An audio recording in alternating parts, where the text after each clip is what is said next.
I'm Dr. Olivia Scheller, Medical Director at the Institute of Medical Education and Research. Welcome to IMA reporting live from American Society of Hematology 2011 meeting. Today I have with me Dr. Stephen Bernstein, Professor of Medicine from the University of Rochester School of Medicine. Thank you so much for being with us today at ASH. Nice to be here. You know, there's been some exciting news that came up, and our topic is Hodgkin's lymphoma. So, the first question is, let's talk about this BIACOP trial. Right. Tell us a little bit about the trial and also how it's been changed a little bit to make it better for, from a point of toxicity for patients. Yeah, no, that's an excellent question. When you look at advanced Hodgkin's disease in North America, the standard of care is a regimen called ABVD. And in Germany, the standard of care has been a regimen called BIACOP at escalated doses, where it's been found to have very good efficacy, albeit when you look at all of the studies across the world, although the BIACOP regimen probably improves the progression-free survival of patients compared to ABVD, it's not clear yet that it has an overall advantage. And the difficulty with BIACOP is it's quite toxic. There's an increased risk of secondary malignancies, particularly secondary AML. Almost all patients who get treated with the escalated BIACOP unfortunately become infertile. So the question really arises, how can we maintain the excellent results with escalated BIACOP but try to decrease some of the toxicity? And that was one question that this study looked to address. The second question is the role of radiation therapy in patients with advanced stage disease. We know that radiation therapy itself is associated with long-term toxicity, and the question is, can we make decisions on who needs radiation therapy based on the results of the PET scan? So with that as a background, what this study was looked at patients were randomized to 8 cycles of the escalated BIACOP regimen versus 6 cycles of the escalated BIACOP regimen versus 8 cycles of BIACOP given on a 14-day schedule. And it was originally designed in a fashion whereby after patients were treated, they underwent a CAT scan for restaging, and if you had a residual mass that was 2.5 centimeters or greater, you got a PET scan. If the PET scan was positive, you got radiation. If the PET scan was negative, you didn't get radiation. Excuse me. So what the data really showed was that the overall survival advantage and disease control was best in the 6 cycles rather than the 8 cycles of escalated BIACOP, and that was due in part to a decrease in non-Hodgkin's related toxicity, secondary malignancies in particular. So 6 cycles of escalated BIACOP was better than 8 cycles of escalated BIACOP because it had less toxicity associated with it. The next question that was addressed in that study, as I mentioned, is whether you can use the PET scan to determine whom would get radiation therapy. And what they found was that about 75% of the patients whom still had residual masses were PET negative, so they didn't get radiation therapy. And those that were PET positive got radiation therapy, and their outcome was actually quite good. And in the previous Hodgkin study from the German study group, which was their HD9 study, they gave radiation therapy to all patients who had a residual mass greater than 2.5 centimeters because they didn't do a PET. And they wound up having to give a lot more patients radiation therapy than in this current study, whereby you only gave radiation therapy to those that were PET positive, suggesting that the PET scan, if we use that as a determinant of who gets radiation therapy or not, can decrease significantly the proportion of patients who would receive radiation therapy, and that in and of itself may have an effect on decreasing toxicity. So to summarize then, it suggested that 6 cycles of escalated BIACOP was superior to 8 cycles of escalated BIACOP because it resulted in less mortality from non-Hodgkin's disease related causes, number one, and number two, that the use of PET scan after treatment can help guide into who may or may not benefit from radiation therapy. So it was a very important study. And what is happening now in the States is trying to understand how to optimize the good efficacy of ABVD, the efficacy of Bayakop, the difference in the toxicity approaches, by trying to understand whom are the bad actors that may need the more aggressive therapy like Bayakop.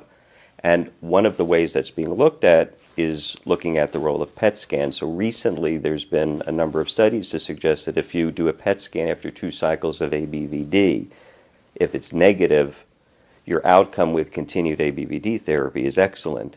If it's positive, your outcome with continued ABVD therapy is not excellent. So the study that's being looked at as an intergroup trial is to explore the following scenario. Is if we treat patients with ABVD, the standard regimen in North America, and after 2 cycles we do a PET scan.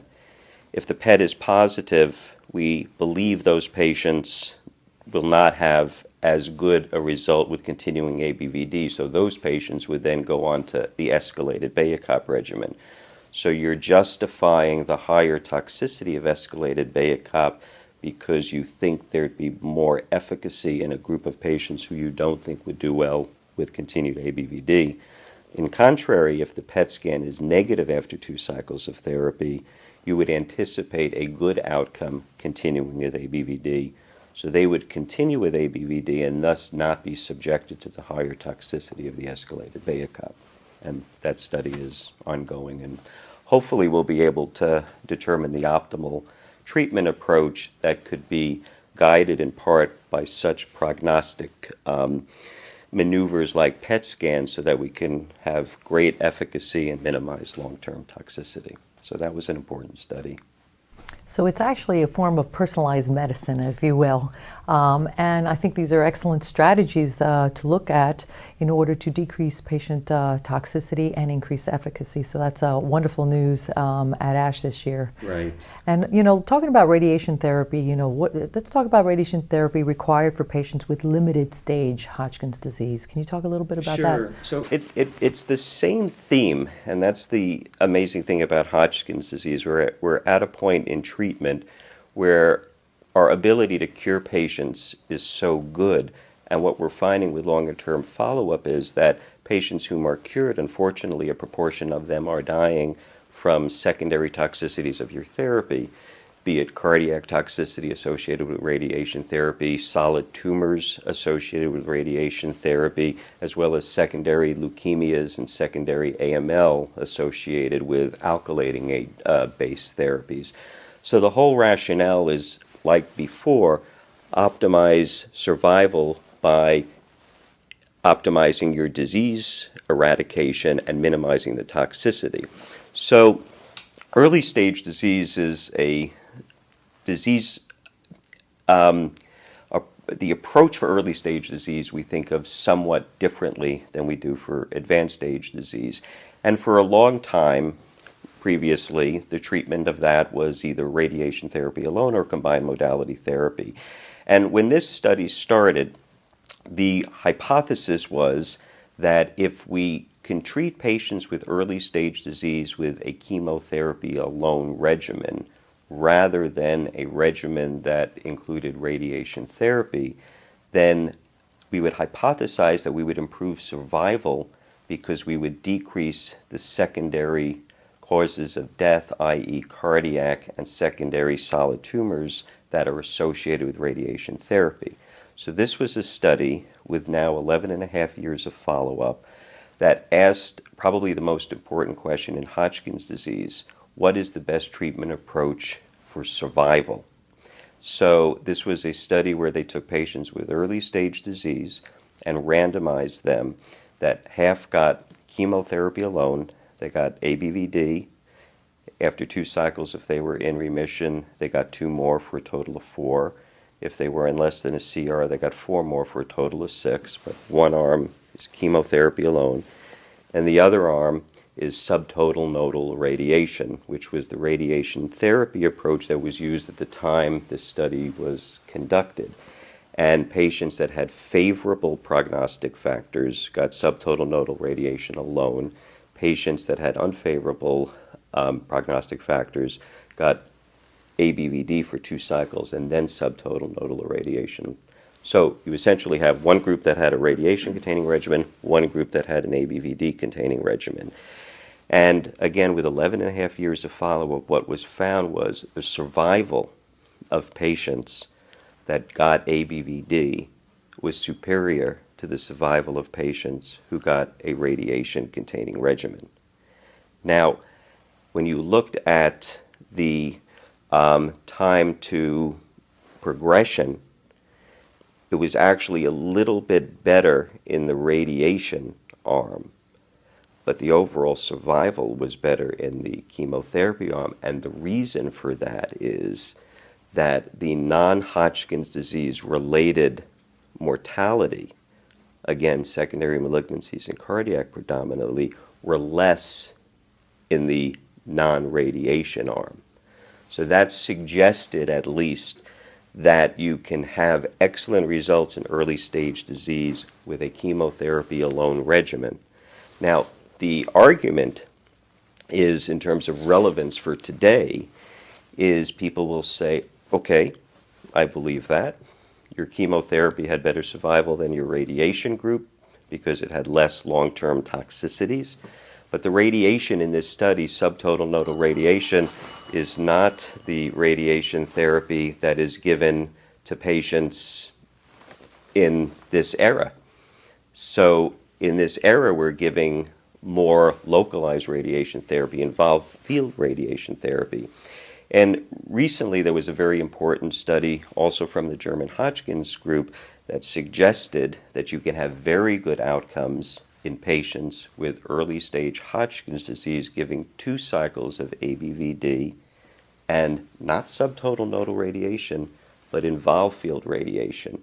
So the debate is still there. The argument that is given in part in the conclusion of the study that we're talking about, which was a study of the Canadian Cancer Institute and ECOG, and interestingly, this abstract, as it was being presented and the embargo on its data was released, their study was just published in the New England Journal of Medicine, and that was released as the meeting was on. So part of their answer to the criticism that the radiation they used is not relevant to now was the following. They said, okay, you're right. In the German study that got 2 cycles of ABVD and involved field radiation that looked real good, our data with just ABVD looked about the same.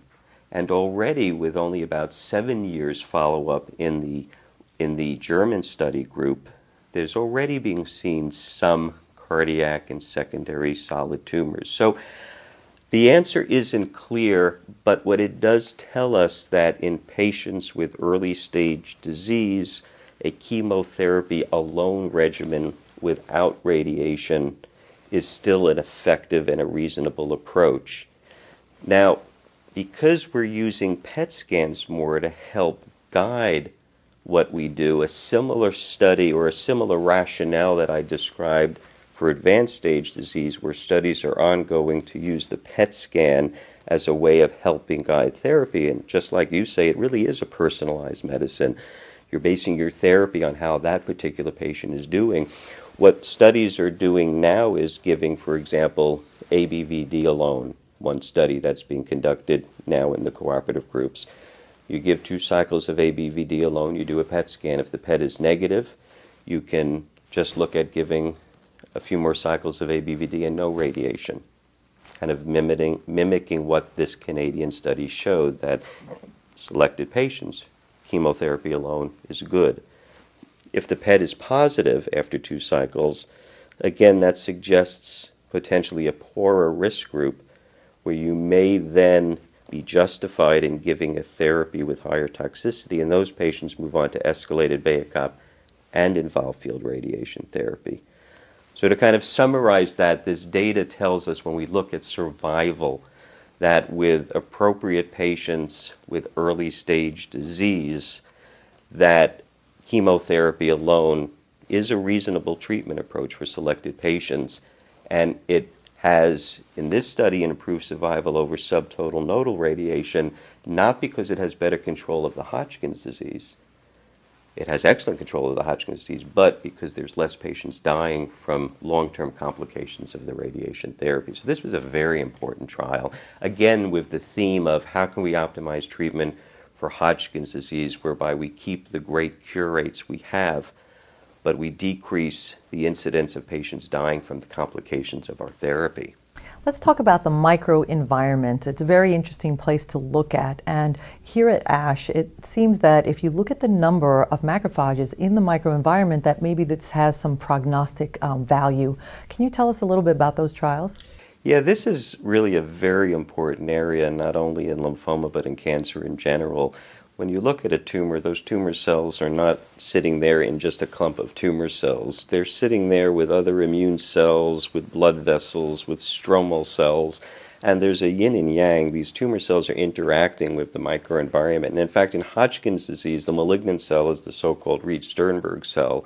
But when you look at a biopsy specimen from a Hodgkin's disease lymph node, you only see a few Reed-Sternberg cells. All the rest are other immune cells, inflammatory cells. And what a group from British Columbia showed in a number of years ago was that if you look at the macrophages and you score the number of macrophages, that has prognostic significance, so that if you have a patient whose biopsy shows a high number of macrophages, those patients with therapy actually have a worse outcome than patients whose biopsy specimen shows a small number of macrophages.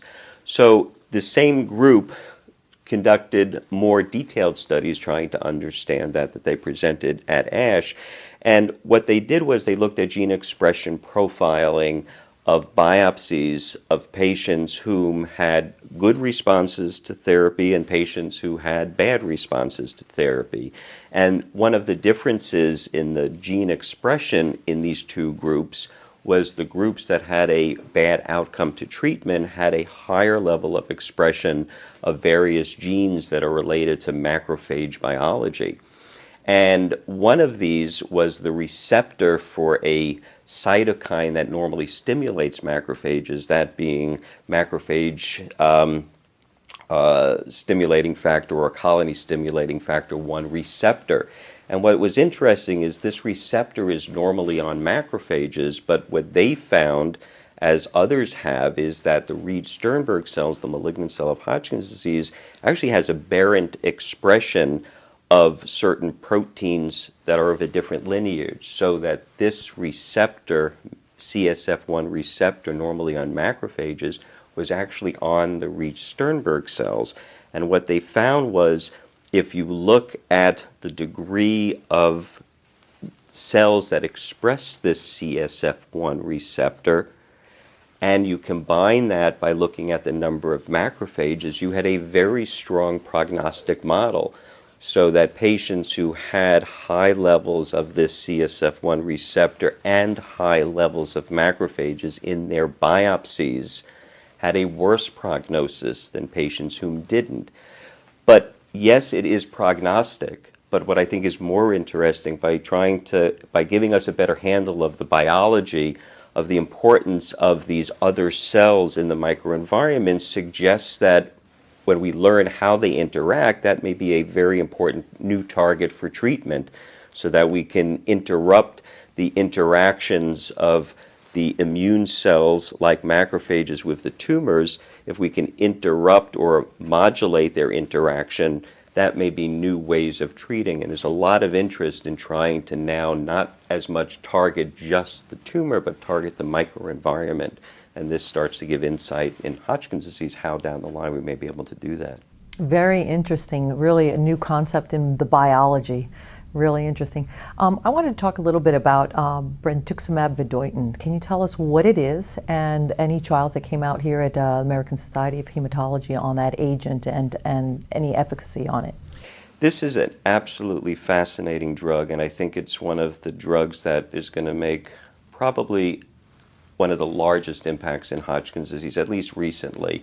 And what this is an antibody drug conjugate. So it's an antibody that binds to CD30, which is expressed on the malignant Hodgkin's disease cells, the Reed-Sternberg cells. And this antibody has on it a chemotherapy agent called MMAE, which targets microtubules. Microtubules are critical in mitosis for kind of pulling the chromosomes into each cell as the cell divides. So it's a microtubule poison. And it's bound to the antibody through a linker that is sensitive to enzymatic or protease digestion. Why is that important is the following. The antibody will bind to CD30 on the tumor cell. And when it binds to that protein, it gets taken into the cell. And it gets taken into the cell, and then it binds to a lysosome, which is essentially a vacuole of proteolytic enzymes. It's the garbage dump of the cell. And when it's in there, the enzymes within the lysosome degrade that proteasomal linkage, now release this chemotherapy that targets microtubules into the cell, and you kill the cell. And in studies in relapsed and refractory Hodgkin's disease as a single agent, this has been shown to have about 75% response rate, which is phenomenal. So it is effective in the relapsed refractory setting. Then the question then becomes, how do we optimally use it? And this was a study done by Dr. Yunus and his colleagues that started to ask the question, all right, it's really good in relapse refractory as a single agent. Can we move it and add it to our upfront treatments and maybe improve their outcome? So this was a dose-finding study of how we can potentially combine it with ABVD or a cousin of ABVD, AVD, without the bleomycin. So we're starting to get some ideas of how to be able to combine it in doses. And the preliminary data suggests, which is why it's so important to do these studies, that there seems to be a fair amount of pulmonary toxicity when you combine it with ABVD. And remember, in ABVD, it's the B, the bleomycin, that even on its own has potential pulmonary toxicity. So there seems to be a concern about combining it with ABVD because of the pulmonary toxicity. It may be that it will work with AVD, but then the question down the line, once this study gets completed and defines a safe dose that can be used in combination, the question is going to be, is it any better than ABVD alone or any of the other strategies we spoke about early? So this is a very early work, just trying to get some signal of how safely can we take this very effective agent and combine it with chemotherapy regimens that we use for upfront treatment to try to even improve the outcome of that further. Very interesting. So we have something to look forward to in Hodgkin's lymphoma, don't we? Definitely. Yeah. Thank you so much for being here and sharing with us all the exciting news that came out here at ASH.